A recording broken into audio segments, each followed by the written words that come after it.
Ayo, segera download Quran Tadabbur, tafsir dalam genggaman Anda.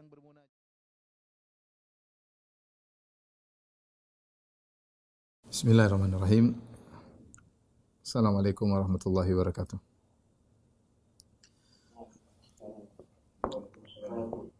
Alhamdulillahi ala ihsanihi wa syukru lahu ala taufiqihi wa amtinani. Wa asyhadu an la ilaha illallah wahdahu la syarika lahu ta'ziman li sya'ni. Wa asyhadu anna Muhammadan abduhu wa rasuluhu da'ila ridwani. Allahumma shalli alaihi wa ala alihi wa ashabihi wa ikhwani.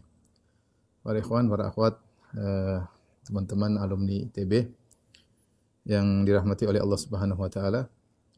Insyaallah kita akan bahas tentang kajian rutin berkaitan dengan tauhid al-uluhiyah, ya. Pemantapan terhadap tauhid al-uluhiyah beserta dengan berbagai macam model kesyirikan yang ada di masyarakat untuk kita jauhi. Karena kalau kita ingin masuk surga, kita harus memurnikan tauhid kita, ya. Dan tidak terjerumus dalam kesyirikan. Kita tahu bahwasanya dosa yang paling menghambat seorang tidak masuk surga adalah kesyirikan. Apalagi kalau sudah terjerumus dalam syirik akbar, maka dia akan kekal dalam neraka selama-lamanya jika tidak bertobat darinya. Dari situ kita harus sama-sama belajar dan saling mengingatkan tentang pentingnya bertauhid kepada Allah Subhanahu wa taala.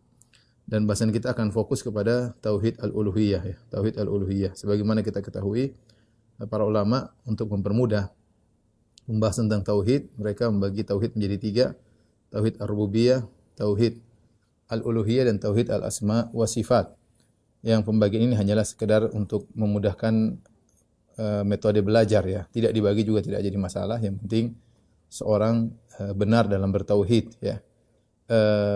Akan tetapi para ulama sengaja membagi menjadi tiga untuk mengenal titik penyimpangan, ya. Karena sebagian orang dari sisi sebagian poin tauhid benar, akan tetapi dari sisi yang lain melakukan kesalahan.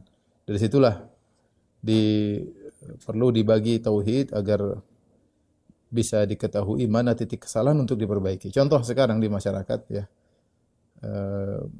banyak orang yang memakai jimat misalnya, dan dia menyangka itu bukan kesyirikan. Dia menyangka inilah sebab untuk meraih keberkahan atau sebab untuk meraih kebaikan. Padahal kalau diteliti ini adalah model kesyirikan, ya.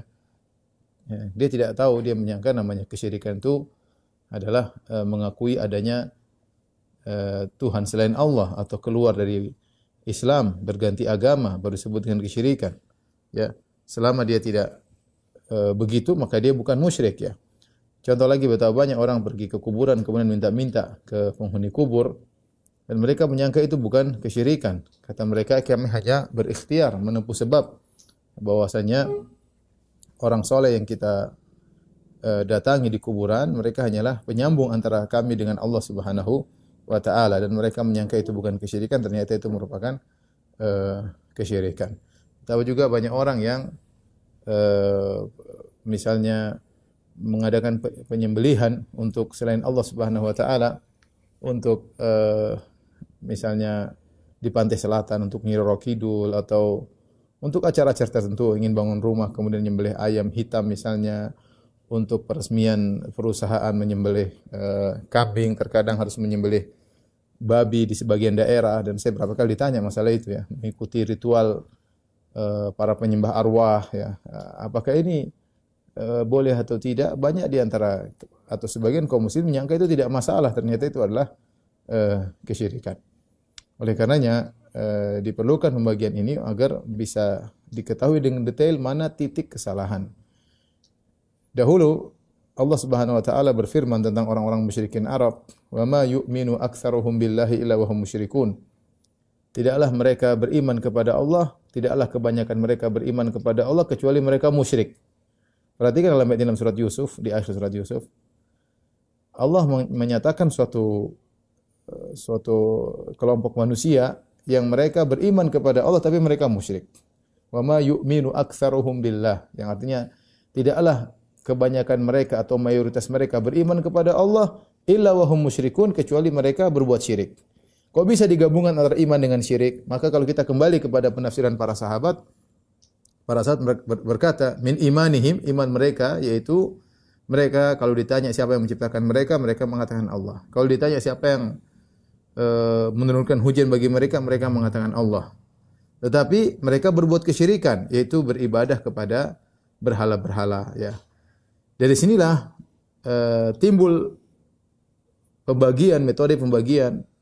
Ada iman, ada syirik. Kok bisa digabungkan iman dan syirik dalam satu waktu? Ternyata iman yang dimaksud oleh Allah tauhid rububiyah, dan syirik yang dimaksud oleh Allah berkaitan dengan tauhid al-uluhiyah. Ya. Ya, iman berkaitan dengan tauhid rububiyah, yaitu iman mereka adalah mereka beriman yang menciptakan mereka adalah Allah, yang menciptakan alam semesta adalah Allah, yang menurunkan hujan adalah Allah. Kesyirikan yang mereka lakukan adalah ternyata mereka beribadah menyembah berhala-berhala yang mereka sembah. Dari sinilah perlu kita untuk menjelaskan pembagian tauhid, ya.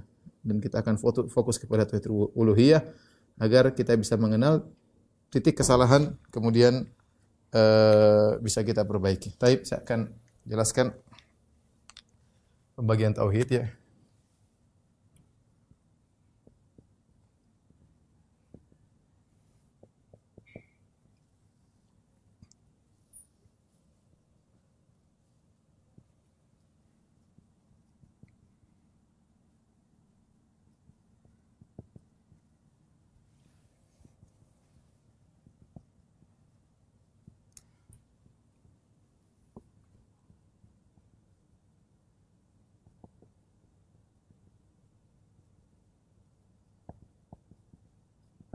Tapi apa maksudnya tauhid uluhiyah? Ini sederhana aja. Tauhid uluhiyah adalah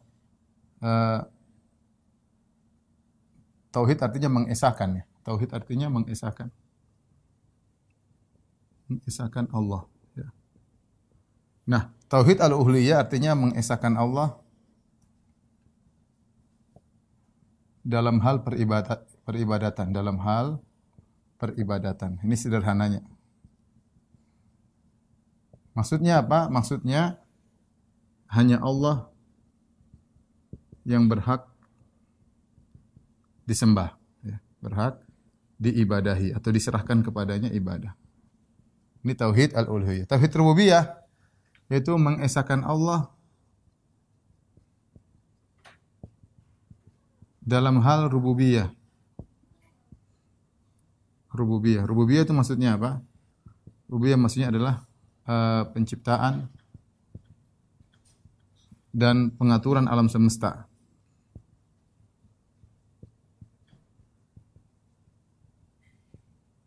Yaitu meyakini hanya Allah yang menciptakan dan mengatur, yaitu hanya Allah, sama dengan, maksud saya, sama dengan hanya Allah. Allah Esa, ya, dalam penciptaan dan pengaturan. Adapun tauhid asma wa sifat yaitu mengesahkan Allah dalam hal nama-nama dan sifat-sifatnya. Maksudnya apa? Hanya Allah. Hanya Allah yang memiliki sifat-sifat sempurna tersebut. Ini sederhana pembagian tauhid. Sebenarnya kita tidak perlu membagi karena ini sebenarnya satu kesatuan. Saya ulangi lagi, kita membagi ini dalam rangka untuk lebih bisa detail memahami dan bisa mengetahui titik kesalahan, titik kesalahan. Sebagaimana tadi saya sudah sebutkan dalam surat Yusuf, Allah Subhanahu wa taala berfirman, "Wa ma yu'minu aktsaruhum billahi illa wa hum musyrikun." Artinya tidaklah kebanyakan mereka beriman, perhatikan nih. Wa ma yu'minu, tidaklah kebanyakan mereka beriman, mereka beriman illa wa hum musyrikun, melainkan mereka berbuat syirik. Melainkan mereka berbuat syirik. Nah, di sini jadi masalah. Allah menggabungkan iman dalam satu ayat, syirik. Mereka beriman sekaligus syirik. Maka kalau kita buku tafsir, buka buku tafsir. Tafsir apapun silakan Anda buka. Boleh tafsir Ibnu Jarir At-Tabari, boleh tafsir Ibnu Katsir, boleh juga tafsir Al-Qurtubi dan yang lainnya. Maka akan dinukil perkataan para sahabat menjelaskan bahwasanya iman yang mereka imani di sini maksudnya adalah rububiyah. Maksudnya adalah rububiyah. Yaitu mereka meyakini hanya Allah yang menciptakan, hanya Allah yang mengatur, menurunkan hujan, beri rezeki, hanya Allah. Tapi mereka syirik dalam hal tauhid uluhiyah, yaitu mereka menduakan Allah atau mereka mensekutukan Allah dalam peribadatan. Selain mereka beribadah kepada Allah, ternyata mereka juga beribadah kepada selain Allah. Ketika terjadi kesalahan, ya, maka perlu penjelasan. Mana titik poin yang benar, mana titik poin yang salah. Ya, ini perlu kita jelaskan kepada agar kita paham dan juga agar dipahami oleh masyarakat. Contoh seperti tauhid atas semua sifat. Bahwasanya tidak ada yang berhak memiliki nama-nama terindah dan sifat-sifat terindah kecuali Allah. Tidak ada yang menyamai Allah Subhanahu wa taala. Tidak ada yang menyamai. Barang siapa yang meyakini ada yang memiliki sifat seperti sifat Allah, maka dia musyrik dalam tauhid al-asma wa sifat. Jadi dia tidak mentauhid, tapi dia mensyirikan Allah, mensekutukan Allah dalam sifat-sifat Allah Subhanahu wa taala. Di antaranya contoh meyakini bahwasanya dukun mengetahui ilmu gaib. Dukun mengetahui ilmu gaib. Orang yang meyakini dukun tahu ilmu gaib, ya, maka dia telah terjerumus dalam kesyirikan dalam tauhid al-asma wa sifat. Dari sisi mana? Dari sisi dia meyakini ada selain Allah yang tahu ilmu gaib. Allah tahu ilmu gaib, kalau kita meyakini hanya Allah yang tahu ilmu gaib. Allah hanya kasih tahu sebagian kepada para nabi, cuma sebagian saja. Sebagian besarnya tidak tahu. Sebagian nabi hanya mengetahui sebagian kecil dari ilmu gaib. Kemudian selain Nabi Allah tidak kasih tahu. Kemudian dukun ngaku tahu ilmu gaib dan ada yang membenarkannya, berarti dia terjerumus dalam kesyirikan dalam tauhid semua sifat. Kenapa? Dia tidak mengesahkan Allah dalam sifat ilmu. Ternyata dia meyakini ada selain Allah, yaitu dukun yang menyertai Allah dalam mengetahui ilmu gaib, maka dia terjerumus dalam dalam kesyirikan dalam tauhid semua sifat. Makanya ini sering saya sampaikan karena ada yang berkata, buat apa dibagi tauhid? Saya bilang, tidak perlu dibagi. Ini cuma metode belajar.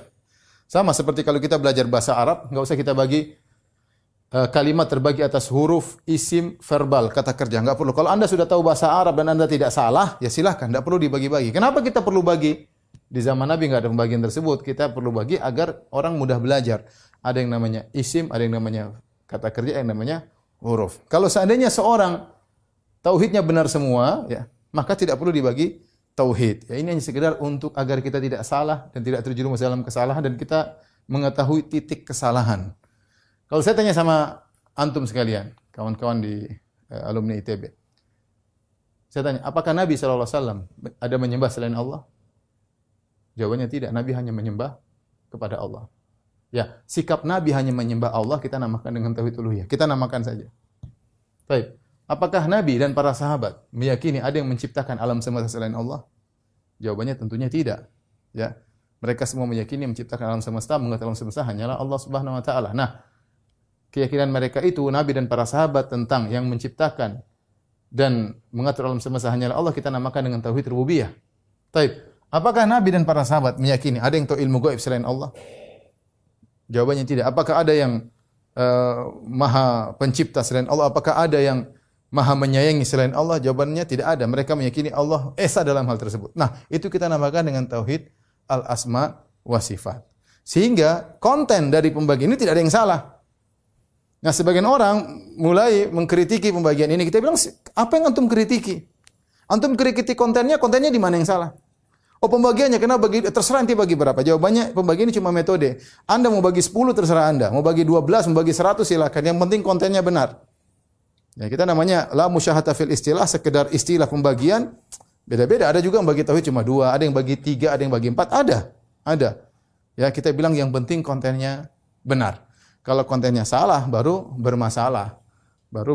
Bermasalah. Jadi ini sekedar saya ulangi, ini bukan pembagian ini bukan harus begini, ini hanya sekedar metode belajar agar kita tidak salah dalam memahami tauhid secara keseluruhan. Sama seperti ketika kita membagi hukum fikih menjadi 5. Hukum fikih terbagi menjadi wajib, kemudian sunnah, kemudian mubah, kemudian makruh, kemudian haram. Ini juga Nabi tidak pernah bilang, ketahuilah hukum fikih terbagi menjadi 5. Nabi tidak pernah mengucapkan, para sahabat juga enggak ada pernah mengucapkan. Tapi para ulama setelah meneliti, mereka faham bahwasanya ternyata Hukum fikih bisa dibagi menjadi 5. Dan pembagian-pembagian banyak dalam buku-buku fikih. Misalnya air terbagi menjadi ini. Semua tidak pernah ditansis, dinaskan, dinyatakan oleh Nabi. Tapi ini sekedar metode pembelajaran. Sebagaimana kita boleh membagi-bagi dalam masalah fikih, kita boleh bagi-bagi dalam masalah bahasa Arab, dalam masalah ilmu hadis kita bagi menjadi sahih, menjadi dhaif, menjadi terserah. Ini semua metode pembelajaran. Yang penting kontennya benar. Nah, kalau kontennya salah baru Anda silakan protes, ya. Ada orang kemudian dengan sangarnya mengatakan yang bagi tauhid menjadi 3 seperti Trinitas. Ya, kita tidak membagi Tuhan menjadi 3. Kita justru membagi ini agar Tuhan diesakan dalam segala hal. Bagaimana dengan kejinya mereka menuduh kalau kita bagi 3, kemudian kita dikatakan Trinitas. Ya, sebenarnya ini apa namanya? Nekat. Kontennya salahnya di mana? Anda yang mengatakan tidak boleh membagi. Anda meyakini 3 barang ini? Anda meyakini ini atau Anda yang ada protes? Ya sudah, saya meyakini semua. Ya sudah, yang penting keyakinan Anda sama saya sama. Ya sudah. Enggak perlu kita ribut tentang dibagi jadi berapa. Yang penting kontennya benar. Lagi pula ikhwan dan akhwat yang dirahmati Allah Subhanahu wa taala, kan alumni ITB yang dirahmati Allah Subhanahu wa taala, yang membagi ini bukan Ibnu Taimiyah dahulu. Makanya ada Syekh Abdul Razak punya buku judulnya Al-Qaulus Sadid, ya. Fiman ankara taqsimat tauhid, tentang bantahan terhadap orang yang mengingkari pembagian tauhid. Karena dahulu ada seorang namanya masih hidup sekarang namanya Hasan Saqaf, ya. Dia menyatakan yang bagi tauhid sama seperti Trinitas, dan ini terlalu parah, dia terlalu berlebihan. Maka Syekh Abdul Razak hafizahullah taala membantah, dia mengatakan bahwa ini pembagian bukan bagian yang baru, sudah ada abad-abad terdahulu sebelum Ibnu Taimiyah, jauh di zaman Abu Yusuf, muridnya Abu Hanifah, kemudian ada Ibnu Battah, ya. Kemudian dalam ulama-ulama sebelumnya juga sudah membagi sekedar untuk metode pembelajaran. Yang penting adalah kontennya. Yang penting adalah, saya ingatkan kembali, kita kan dulu antum pernah belajar di kuliah, bangku kuliah, sekedar metode pembelajaran. Yang penting kontennya benar. Tapi orang bagi 1 ternyata salah, orang bagi 2 ternyata kontennya salah, ya salah. Kita bilang penting kontennya benar. Jadi jangan terpedaya dengan pernyataan bagi 3, bagi 4, bagi 5. Karena saya katakan ada ulama bagi 2, ada yang bagi 3, ada yang bagi 4. Tidak apa-apa, terserah. Yang penting kontennya benar. Yang penting kontennya benar. Taib. Ini yang pertama yang saya sampaikan mengenai pembagian tauhid. Berikutnya kita akan fokus tentang tauhid al-uluhiyah. Tauhid al-uluhiyah, ya. Karenanya ikhwan dan akhwat yang dirahmati Allah Subhanahu wa taala, yang bagi tauhid menjadi 3 bukan cuma kawan-kawan aja, ya, bukan. Mereka misalnya dari saudara-saudara kita dari Asy'ariyah juga mereka bagi tauhid menjadi 3, ya. Seperti dalam buku mereka Jauharut Tauhid, ya, Tuhfatul Murid, ya. Di antaranya mereka mengatakan Allahu wahidun fi dzatihi la qasima lahu. Allah itu esa dalam zatnya, tidak ada terbagi-bagi. Wahidun fi sifatihi la nadhira lahu. Allah esa dalam sifat-sifatnya, tidak ada yang menyamainya. Allahu wahidun fi af'alihi.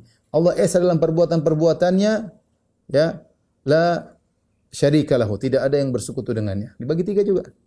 Wahidun fi dzatihi, Allah esa dalam zatnya, tidak terbagi-bagi. Allah esa dalam sifat-sifatnya, tidak ada yang menyamai, dan Allah esa dalam perbuatan-perbuatannya, tidak ada yang mensekutuinya. Sama, dibagi juga 3. Kita bilang pembagian mau jadi 3, mau jadi 10, yang penting kontennya benar, ya. Kontennya benar. Jangan terpedaya angka 3. 3 berarti Trinitas, ya. Saya kalau bagi 2 tadi juga bisa. Ya, saya bagi 1 tauhid, terus penjelasannya, itu pembagian, yang penting kontennya. Demikian juga sebagian mereka membagi misalnya tauhid, sebagian sufi yang bagi tauhid menjadi 3. Mereka mengatakan tauhidul ammah, tauhidnya orang umum. Kemudian tauhidul khassah, tauhidnya orang khusus. Kemudian tauhidul khassatil khassah, tauhidnya orang super khusus. Bagi 3 juga. Bagi 3 juga. Tauhid orang awam, tauhid orang khusus, tauhid super khusus, ya. Tinggal nanti penafsirannya apa, kontennya apa. Sebagian ditafsirkan dengan benar, pembagian ini ada yang menafsirkan sampai pada al-hululiyah atau wihdatul wujud. Kalau ditafsirkan dengan wihdatul wujud, maka ini merupakan kekeliruan. Jadi intinya ini sekedar metode, ya, agar kita mudah untuk belajar. Tapi kita fokus kepada tauhid al-uluhiyah, ya. Tadi sudah kita singgung tauhid al-uluhiyah itu hanya Allah, ya, hanya Allah yang berhak disembah. yang berhak diibadahi. Tidak boleh kita beribadah kepada makhluk, kepada monyet, kepada hewan, kepada pohon, kepada bintang, kepada rembulan, bahkan kepada malaikat tidak boleh, bahkan kepada nabi tidak boleh. Hanya Allah yang berhak diibadahi karena Dia yang menciptakan alam semesta ini. Tapi kita ada beberapa poin yang akan kita bahas. Pertama, definisinya ya, secara bahasa ya.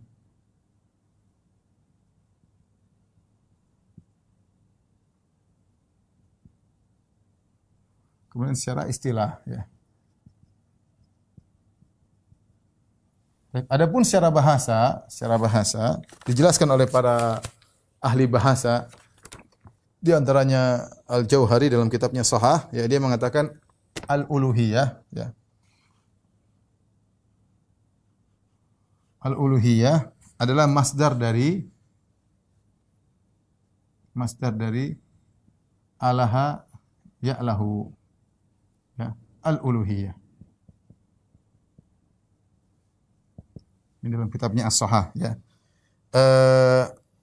Alaha ilaha. Jadi alaha masdarnya ilaha. Alaha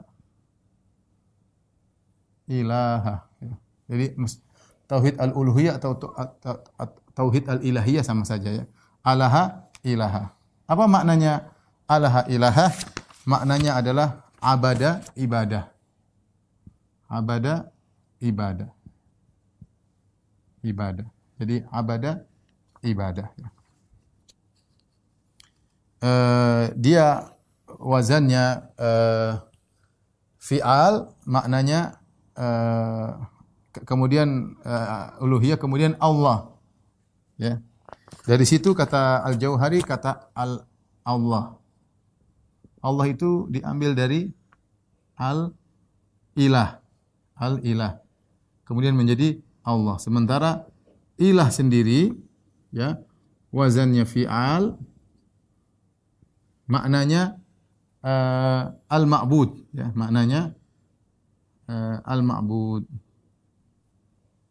yang disembah. Yang disembah ya. Seperti saya tadi lupa, wazan fi'al maknanya maf'ul. Ya. Ini contohnya banyak, seperti apa? Kitab maknanya maktub. Ya. Kitab maknanya maktub, ada disebut juga imam maknanya mu'tambihi. Jadi Allah secara bahasa artinya adalah al-ma'bud. Al-ma'bud, yang disembah. Berkata Ibnu Abbas, qala Ibnu Abbas, dinukir oleh Ibnu Jarir At-Tabari, beliau mengatakan Allah Dzul uluhiyah wal ma'budiyah ala khalqihi ajmain. Kalau kita artikan dalam bahasa Indonesia, artinya Allah itu pemilik peribadatan dan yang berhak disembah. Allah pemilik peribadatan yang berhak disembah atas seluruh makhluknya. Atas seluruh makhluknya.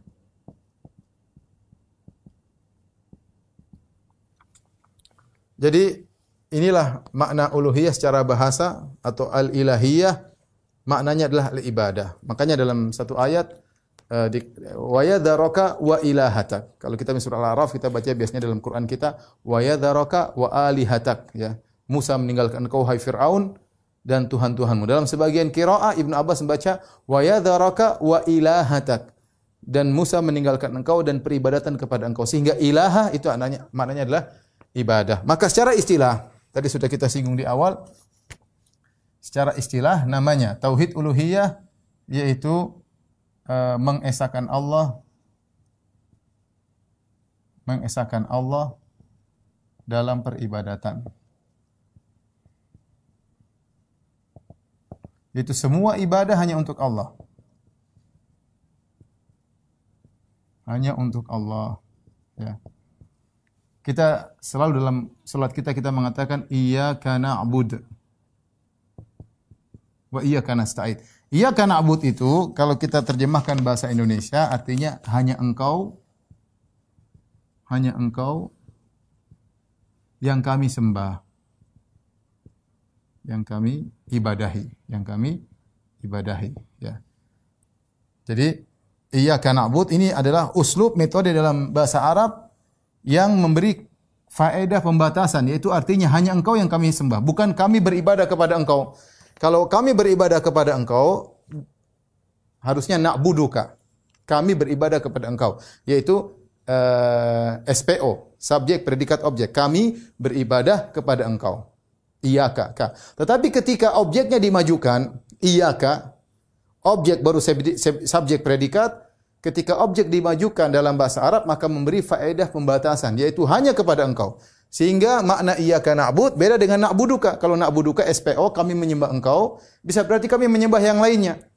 Menyembah Allah juga menyembah makhluk. Tetapi ketika kita rubah, kata Allah mendatangkan dengan metode iyyaka na'bud, di mana objeknya didahulukan, berarti menunjukkan yang diibadahi hanya Allah. Artinya hanya kepada engkau kami beribadah. Inilah sederhananya tentang tauhid al-uluhiyah, ya. Tentang tauhid al-uluhiyah, yaitu hanya Allah, ibadah hanya untuk Allah Subhanahu wa taala.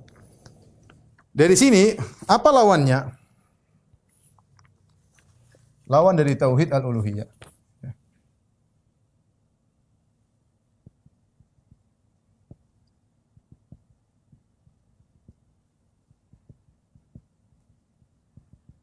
Lawannya adalah syirik, ya. Syirik dalam tauhid uluhiyah.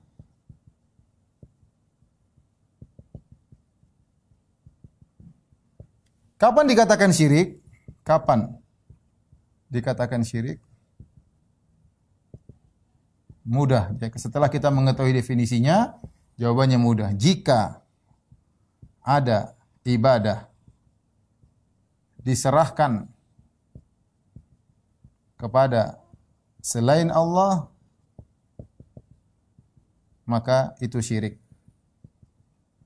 Kita tidak lagi mengesahkan Allah, tapi kita mensekutukan. Ya, karena syirik artinya mensekutukan. Syirik artinya mensekutukan, menduakan. Mensekutukan. Atau menduakan, ya. Menigakan, mengempatkan. Dia mensekutukan. Nah, timbul pertanyaan berikutnya, ya. Kalau kita sudah tahu tentang definisi tauhid uluhiyah berkaitan dengan ibadah, hanya ibadah untuk Allah, kita tahu lawannya, yaitu syirik dalam tauhid uluhiyah adalah jika ibadah diserahkan kepada Allah, kepada selain Allah, maka itu syirik. Timbul pertanyaan, apa itu ibadah? Yang hanya boleh diserahkan kepada Allah.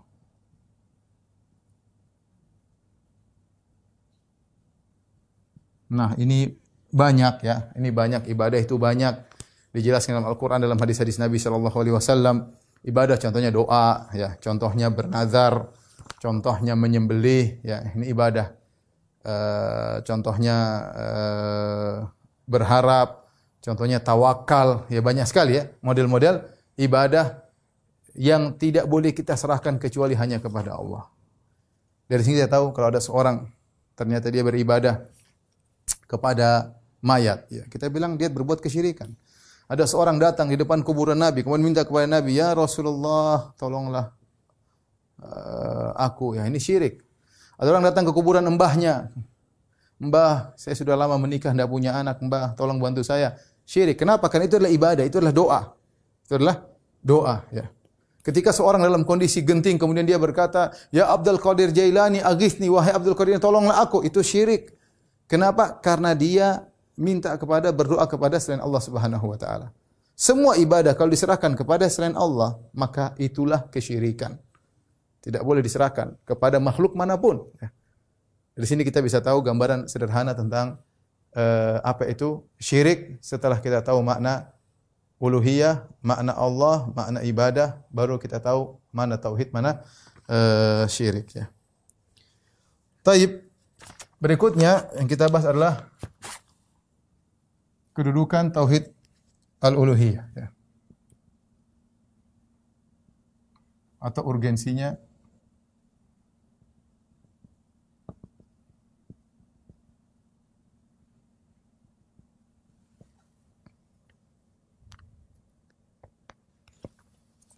Yang pertama di antara urgensinya, tauhid uluhiyah mengandung tauhid rububiyah dan tauhid asma wa sifat.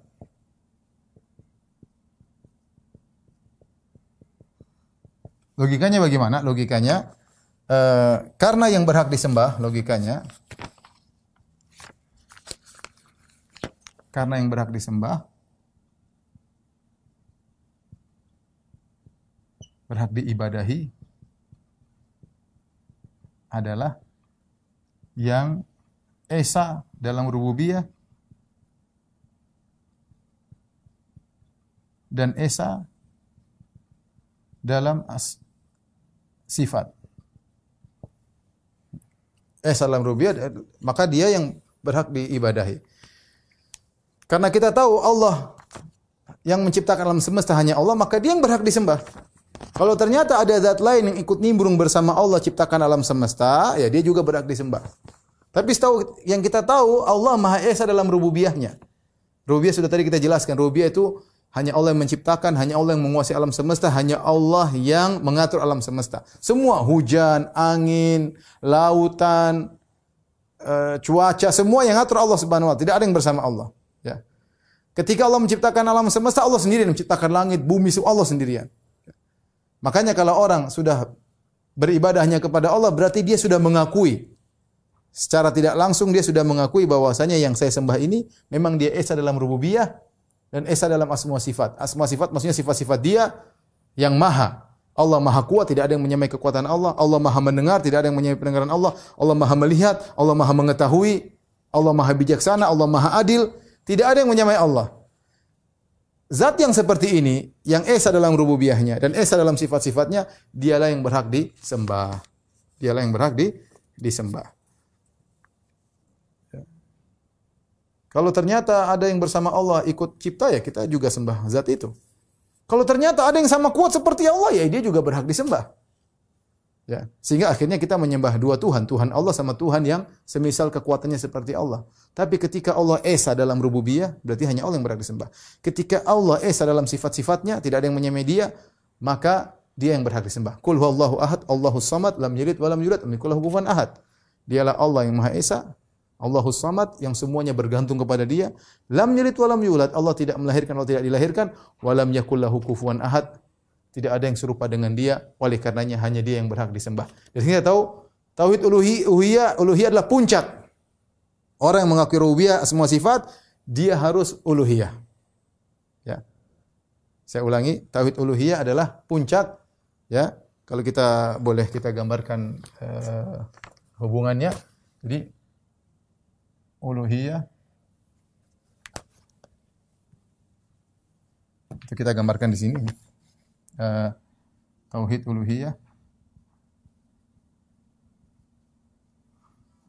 mengandung ar-rububiyah, kemudian asma wa sifat.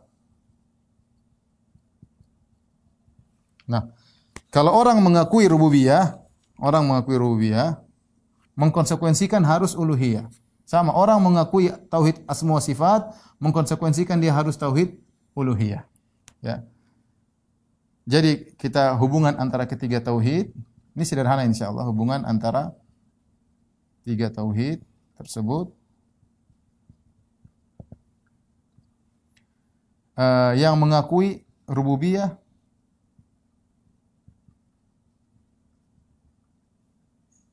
dia harus tauhid uluhiyah. Ya, karena kalau dia tak mengakui hanya Allah yang mencipta, kalau gitu yang disembah cuma Allah, ngapain sembah yang lain? Sama, yang mengakui asma sifat, tauhid asma sifat,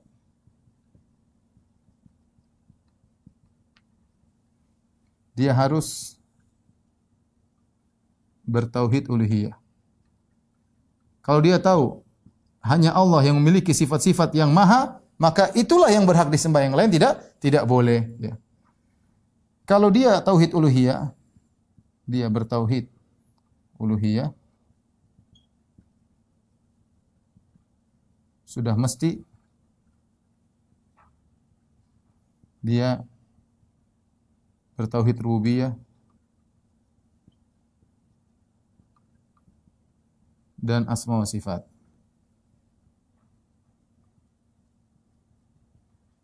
Ini sekedar untuk memudahkan pemahaman ikhwan dan akhwat yang dirahmati oleh Allah Subhanahu wa taala. Baik. Kita lanjutkan di antara urgensinya tauhid al-uluhiyah bahwasanya Allah menciptakan jin dan manusia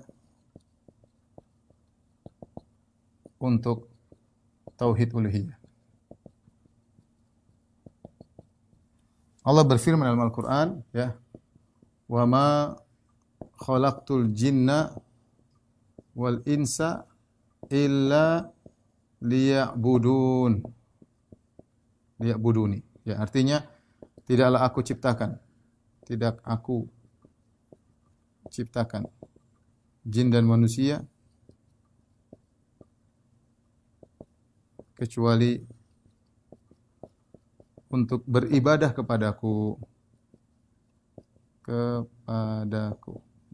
Jadi ternyata tujuan kita diciptakan oleh Allah Subhanahu wa taala untuk ini, untuk bisa beribadah kepada Allah. Sehingga tauhid uluhiyah adalah tujuan dari penciptaan manusia dan jin, ya. Karena kita ditugaskan hidup di atas muka bumi untuk beribadah hanya kepada Allah Subhanahu wa taala, ya.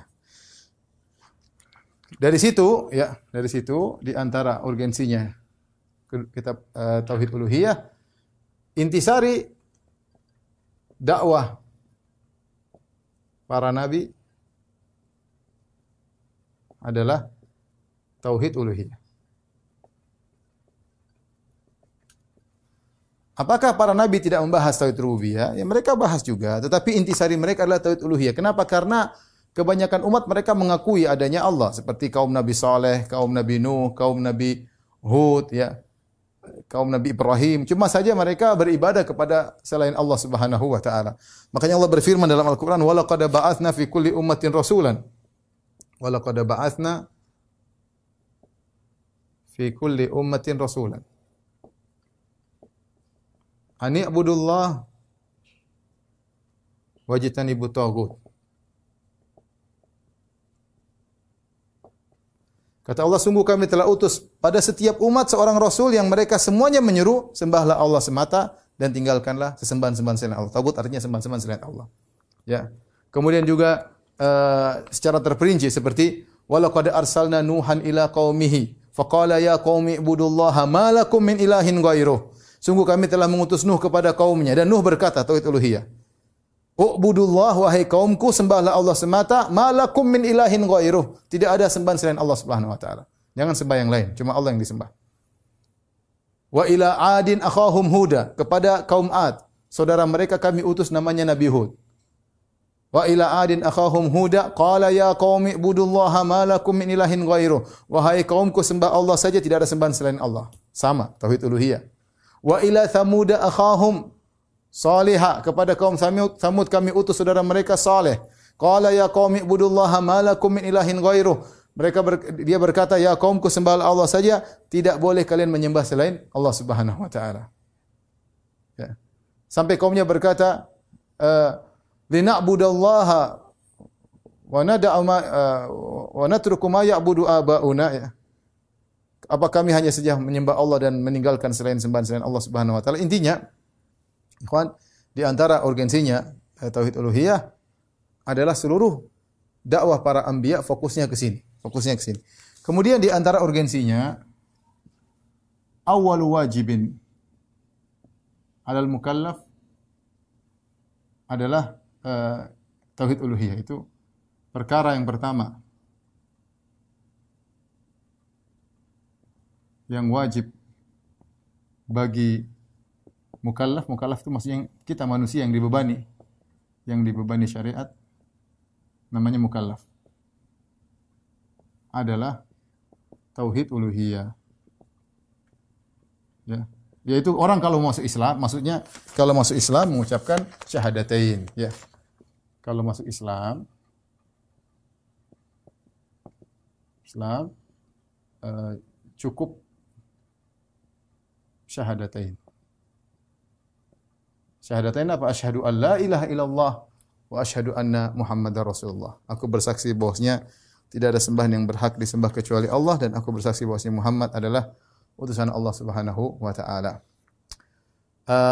Taib. Ini tauhid uluhiyah ya.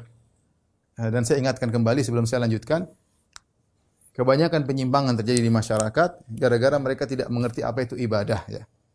Sehingga mereka menyangka apa yang mereka lakukan itu bukan ibadah, sehingga mereka serahkan kepada jin. Ya, contoh seperti menyembelih kerbau untuk taruh di acara labuhan, diletakkan di lautan. Kalau ditanya, ini kan tradisi, ini bukan ibadah.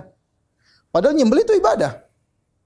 Makanya kita disuruh ibadah hari kurban nyembelih, tatkala hajian juga ada nyembelih, akikah juga nyembelih, semuanya untuk Allah Subhanahu wa taala. Dia tidak tahu kalau ini namanya ibadah. Banyak orang pergi ke kuburan tidak tahu kalau minta ke kuburan itu ibadah, enggak ngerti dia. Padahal itu puncak dari ibadah, berdoa. Ternyata dia berdoa kepada selain Allah. Mungkin dia menyangka ibadah hanya salat ya, hanya puasa ya. Ini terkadang ketidaktahuan tentang definisi ibadah sehingga menjadikan mereka terjerumus dalam kesyirikan dalam tauhid al-uluhiyah. Baik, tolong dihapus.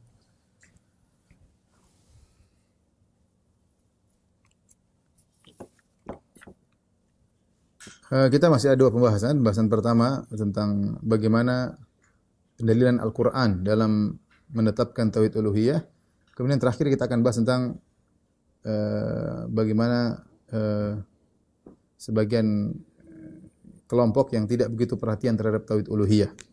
Ketidakperhatian mereka terhadap tauhid uluhiyah menjadikan sebagian pengikutnya mudah terjerumus dalam syirik dalam tauhid al-uluhiyah ya. Baik, adapun berikutnya metode Quran ya. Metode Al-Quran dalam memerintahkan untuk bertauhid uluhiyah.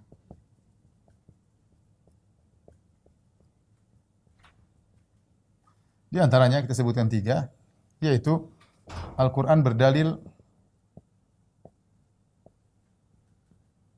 dengan pengakuan terhadap rububiyah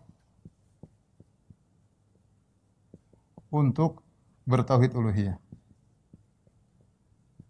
Dan ini banyak dalam Al-Quran karena orang-orang musyrikin Arab mereka mengakui tauhid rububiyah. Ya, wajar mereka musyrikin Arab, Quraisy terutama, nenek moyang mereka yang bangun Ka'bah yaitu Ismail, karena orang Quraisy semuanya keturunan Nabi Ismail alaihissalam dengan Ibrahim, sehingga mereka berhaji, mereka umrah ya. Mereka bahkan bernazar. Kita dapati mereka juga banyak yang namanya Abdullah. Nabi belum lahir sudah banyak namanya Abdullah. Mereka haji umrah ya. Bahkan Nabi sering mendakwahi mereka ketika mereka di musim haji. Tapi mereka musyrikin. Mereka menyembah Allah, mereka juga menyembah berhala, Lata, Uzza, kemudian Manat. Ya, mereka juga menyembah Hubal, menyembah berhala-berhala lain. Sampai di sekitar Ka'bah itu ada 360 berhala. Sekitar Ka'bah. Jadi mereka menyembah Allah, mereka juga menyembah patung-patung. Yang patung-patung tersebut merupakan simbol-simbol dari orang-orang soleh yang mereka sembah ya. Padahal yang berhak disembah hanyalah yang menciptakan alam semesta. Makanya di antara metode Al-Quran menyuruh mereka untuk meninggalkan kesyirikan, Al-Quran memanfaatkan pengakuan mereka terhadap rububiyah. Ya, contohnya dalam firman Allah surat Al-Baqarah ayat 21, Ya ayuhan nasu ubudu rabbakumul ladzi khalaqakum wal ladzina min qablikum la'allakum tattaqun. Alladzi ja'ala lakumul arda firasya was samaa'a binaa'a wa anzala minas samaa'i maa'an fa akhraja bihi minas thamarati rizqan lakum fala taj'alu lillahi andada wa antum ta'lamun. Kata Allah, wahai manusia sekalian, sembahlah Rabb kalian saja yang telah menciptakan kalian. Yang rububiyah. Yang menciptakan cuma Allah. Apakah ada zat lain menciptakan kalian? Tidak ada. Yang telah menciptakan nenek moyang kalian, Allah juga. Yang menurunkan hujan dari langit cuma Allah. Yang menumbuhkan tumbuhan cuma Allah Subhanahu wa taala. Yang meninggikan langit, yang membentangkan bumi, siapa? Allah. Mereka bilang Allah. Kalau begitu, fala taj'alulillahi andada wa antum ta'lamun. Jangan ambil tandingan-tandingan untuk kalian ibadahi, sekutu-sekutu bagi Allah padahal kalian tahu yang menciptakan hanyalah Allah Subhanahu wa taala. Dan ini banyak dalam Al-Qur'an metode ini. Ya. Qul may yarzuqukum minas sama'. Siapa yang menurunkan rizki dari langit? Siapa yang menguasai penglihatan? Amma yamliku sam'a wal absar. Siapa yang menguasai penglihatan dan pendengaran kalian? Kata mereka Allah. Kalau gitu kenapa kalian menyembah selain Allah? Kalau kalian tahu rububiyah, kalian akui hanya Allah, kenapa kalian menyembah selain Allah? Sehingga Allah sering berdalil tentang pengakuan terhadap mereka terhadap rububiyah agar mereka bertauhid dalam tauhid uluhiyah. Ya. Makanya di antara dosa paling besar syirik, kenapa? Kata Nabi SAW ketika ditanya, ayu dzambi a'zam? Ya Rasulullah, dosa apa yang paling besar? Kata Nabi, anta ja'ala lillahi niddan wa huwa khalaqak. Engkau mengambil tandingan bagi Allah, itu kau beribadah kepada Allah sekaligus beribadah kepada selain Allah, wa huwa khalaqak, padahal yang menciptakan kamu cuma Allah. Seandainya yang menciptakan kamu dua, Allah dan yang lain, misalnya Allah dan iblis ciptakan kamu, ya silakan kau sembah Allah, silakan iblis, karena kau diciptakan oleh dua zat. Tetapi ketika yang menciptakan kamu hanya Allah, kenapa kau sembah yang selain Allah? Kenapa kau beribadah kepada mayat-mayat, kepada ruh-ruh? Kenapa kau minta kepada orang-orang soleh? Tidak boleh. Kau hanya beribadah kepada Allah karena yang menciptakanmu, beri rezeki kepadamu hanyalah Allah. Maka kau harus bertawakal hanya kepada Allah Subhanahu wa taala. Ini dalam Al-Qur'an banyak metode-metode ini, di antaranya dalam surat Al-Baqarah ayat 21. Kemudian di antara metode Al-Qur'an yaitu menjelaskan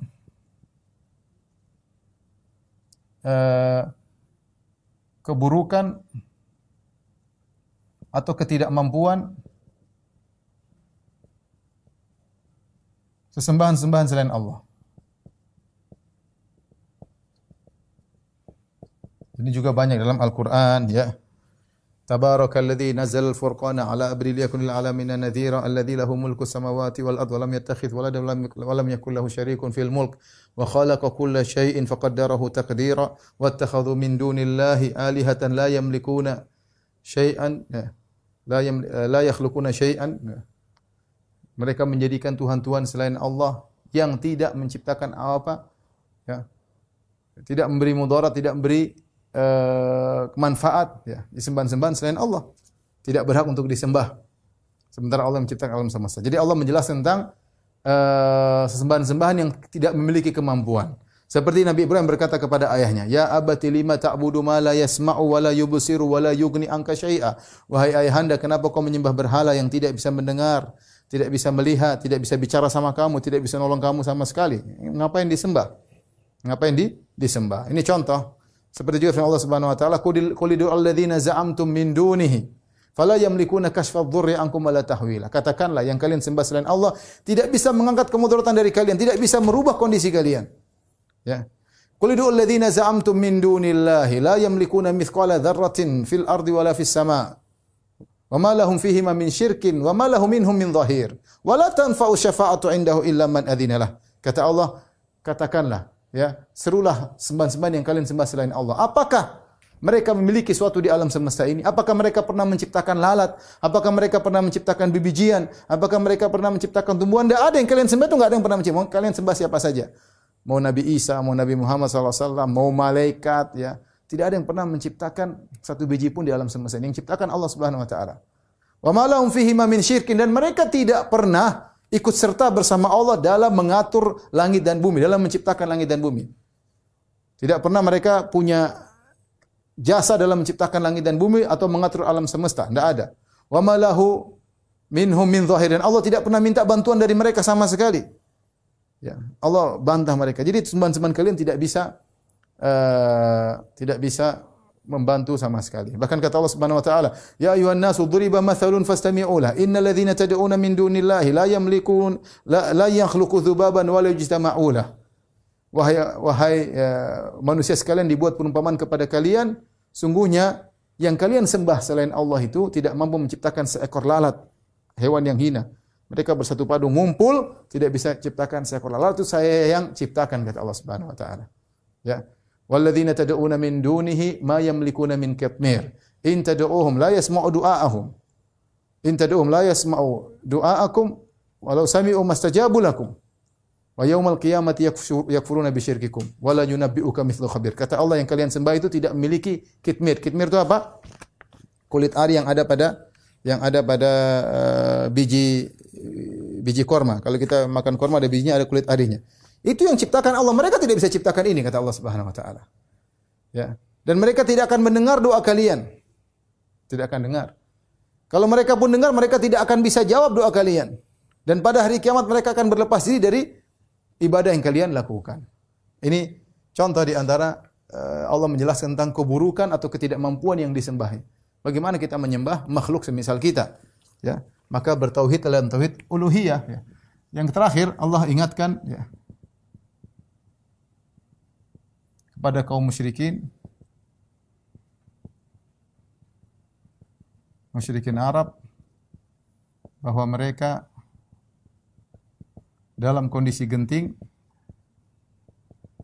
mereka bertauhid.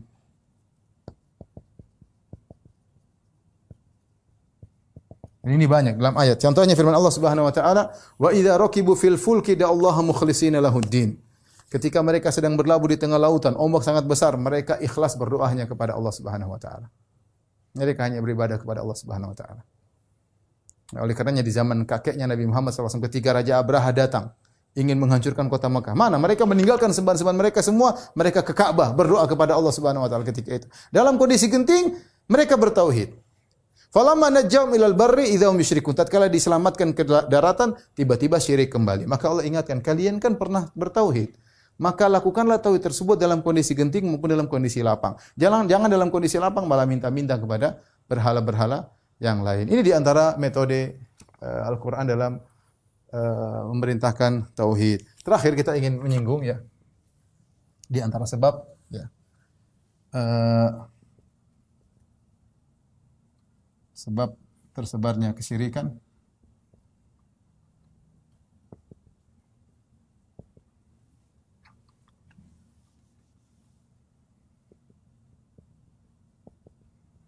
dalam tauhid uluhiyah.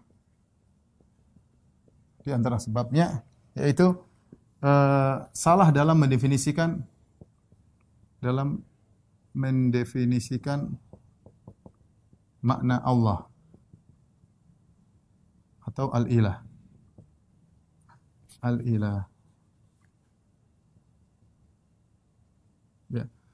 Kita dapati dalam buku-buku sebagian buku-buku seperti buku kaum Asy'ariyah, ya, dinukil oleh Al-Baghdadi, Abdul Qahir Al-Baghdadi, kemudian dinukil juga oleh misalnya Syahristan dalam kitabnya Milal wa Nihal. Mereka menukil dari Abu Hasan Al-Asy'ari rahimahullahu taala mengatakan bahwasanya la ilaha illallah ay la qadira 'alal ikhtira illallah. Yaitu la ilaha maksudnya tidak ada yang mampu menciptakan kecuali Allah.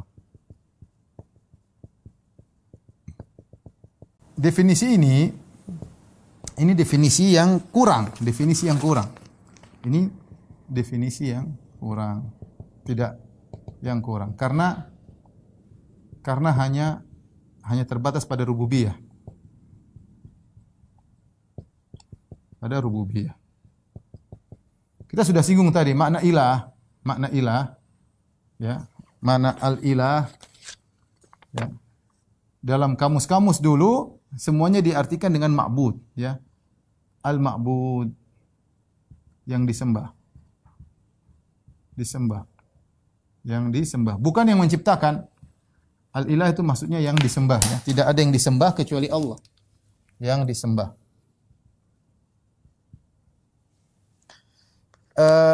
Gara-gara ketika definisi yang kurang pas ini, sehingga timbul lagi kesalahan, ya. Sebagian ulama zaman sekarang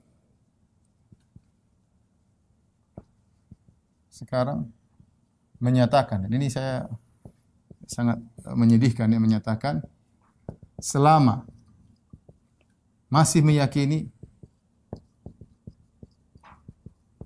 yang mencipta hanya Allah, maka tidak syirik. Dan ini mereka ucapkan, saya punya nukilan-nukilannya. Dan kelazimannya apa? Kata mereka, tidak apa-apa Anda minta kepada penghuni kubur, istighosah kepada mayit. Bahkan mereka menulis buku tentang bolehnya beristighosah kepada orang-orang soleh dalam kondisi terdesak. Wahai Abdul Qadir Jailani, wahai fulan, wahai Sayyid Badawi, minta. Enggak apa-apa. Yang penting kamu meyakini hanya sebab. Yang menentukan Allah, tapi ini cuma sebab. Minta saja kepada mereka. Sehingga berdoa kepada selain Allah tidak jadi masalah bagi mereka. Selama Anda meyakini yang menciptakan hanya Allah. Ya, ini kelanjutan dari tadi, la qadir 'alal ikhtira'. Padahal tidak ada ilah, tidak ada kaitannya dengan qadir. Ilah di sini maksudnya tidak ada yang berhak disembah. Ini salah secara bahasa. Ini kalau kita katakan apa ya bahasa apa namanya? Ini salah akademisi ya. Ya. Harusnya kalau seorang ingin mendefinisikan ilah, dia kembali kepada kamus-kamus bahasa Arab, ilah itu artinya apa? Dan tidak ada ahli bahasa mengatakan ilah artinya qadir 'alal ikhtira', enggak ada. Salah akademisi ya. Dan kemudian dilanjutkan, ini kelanjutannya. Kelanjutannya ke sini. Sehingga sebagian ulama zaman sekarang ada yang mengatakan selama masih meyakini yang menciptakan hanya Allah, maka tidak syirik. Akhirnya apa? Berdoa kepada selain Allah tidak syirik jika hanya dianggap sebab.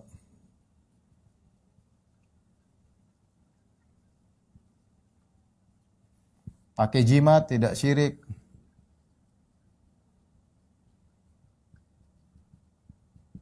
jika hanya dianggap sebab.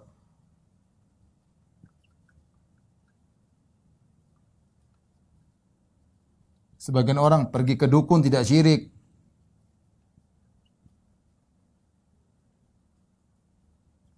Yang penting hanya sebagai sebab dan berlanjut dan berlanjut, dan ini bahaya, fatal. Fatal ya. Oleh karenanya banyak orang bertawakal kepada selain Allah Subhanahu wa taala ya.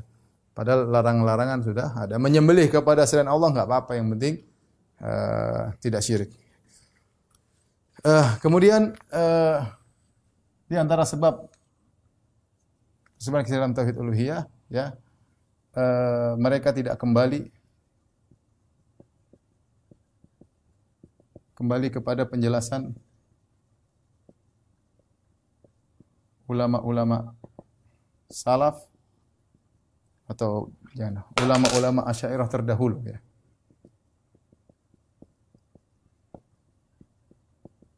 Padahal sebagian ulama Asy'ariyah menjelaskan tauhid dengan baik. Sebagian ulama Asy'ariyah menjelaskan tentang tauhid uluhiyah dengan baik.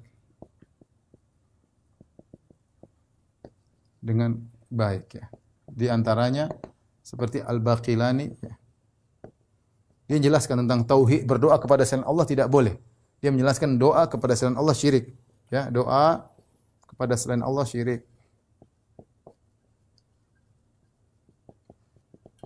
Di antaranya misalnya Al-Hulaimi, Al-Halimi dalam kitabnya Al-Minhaj Syarah Syu'abil Iman juga menjelaskan doa kepada Allah syirik. Contohnya Ar-Razi dalam tafsirnya ya menjelaskan tentang pengagungan kepada penghuni kubur ya, kesyirikan atau sarana kesyirikan.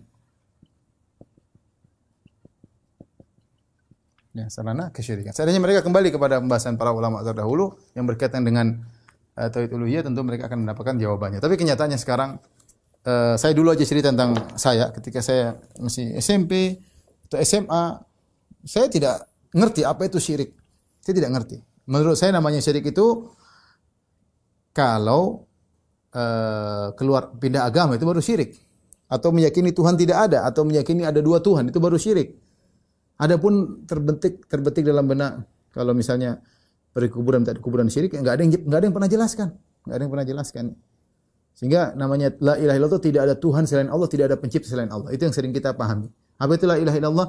Tidak ada pencipta selain Allah. Dan ini adalah awal dari kesalahan. Ini makna sudah benar tapi kurang lengkap. Wallahu a'lam bishawab. Ini saja yang saya sampaikan pada kesempatan kali ini. Mudah-mudahan bisa dipahami. Demikian saja pada kawan-kawan alumni ITB yang saya sampaikan, semoga bermanfaat. Kurang lebihnya saya mohon maaf. Wabillahi taufiq wal hidayah. Assalamualaikum warahmatullahi wabarakatuh.